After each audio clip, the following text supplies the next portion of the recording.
comment ouvrir les applications qui sont épinglées sur votre étagère depuis votre Chromebook. C'est ce que je vous propose de voir dans cette vidéo. Bonjour, c'est Cyril, votre formateur sur les applications Google de productivité, et aujourd'hui on va parler de Chromebook. On va voir comment ouvrir d'un simple raccourci clavier les applications qui sont épinglées sur votre étagère. C'est parti, juste après le générique.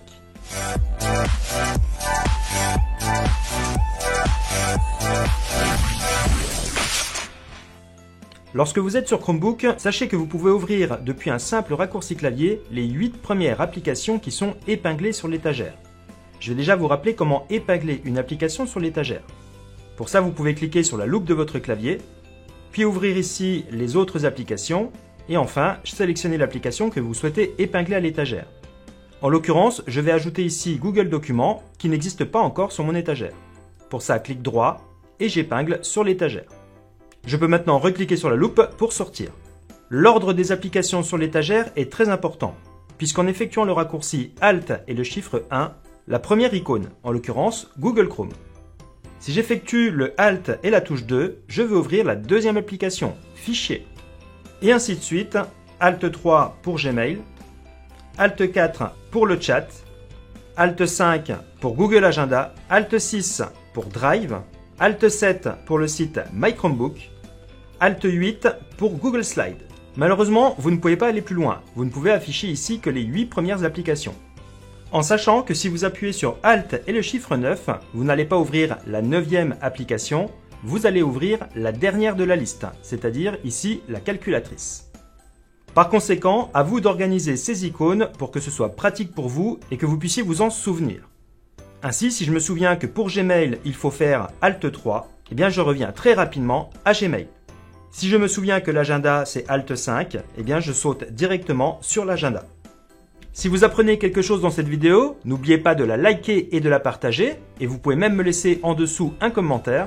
Et si vous n'êtes pas encore un fan learner, c'est-à-dire un abonné de la chaîne, songez à le faire, le bouton apparaît juste ici. Et surtout, activez la cloche pour ne rien louper. On y retourne. Je vous donne maintenant une astuce très importante pour moi, il s'agit de la calculatrice. Si vous êtes des habitués de la calculatrice de votre Chromebook en utilisant l'application calculatrice, sachez que vous pouvez faire le calcul directement dans Google Chrome. Pour ça, vous ouvrez un nouvel onglet, CTRL-T, et vous pouvez directement faire votre calcul.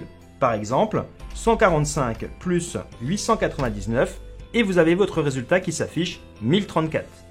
Vous pouvez également refermer votre calculatrice en refermant l'onglet CTRL-W.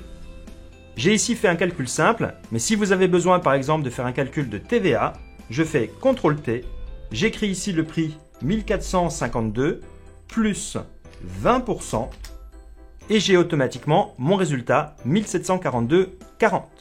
Vous avez également un raccourci pour ouvrir directement l'application Fichier. Il s'agit de la touche Alt, Maj et M, qui vous ouvre directement votre explorateur de fichiers.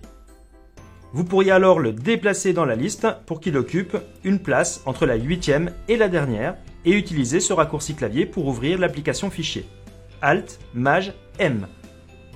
Voilà, dans cette vidéo, vous avez vu comment ouvrir facilement les 8 premières icônes qui sont épinglées sur votre étagère à l'aide du raccourci clavier Alt et la touche chiffrée sur la première ligne de votre clavier. Merci de votre attention. Si cette vidéo vous a plu, n'hésitez pas à la liker, la commenter et la partager sur vos réseaux sociaux. Si ce n'est pas encore fait, songez à vous abonner et à activer la petite cloche pour ne rien louper. Vous pouvez maintenant poursuivre avec cette playlist ou accéder à mon catalogue complet de tutoriels en cliquant sur le lien dans les commentaires. Dans tous les cas, on se retrouve très vite pour une nouvelle vidéo de productivité. Ciao, bye bye.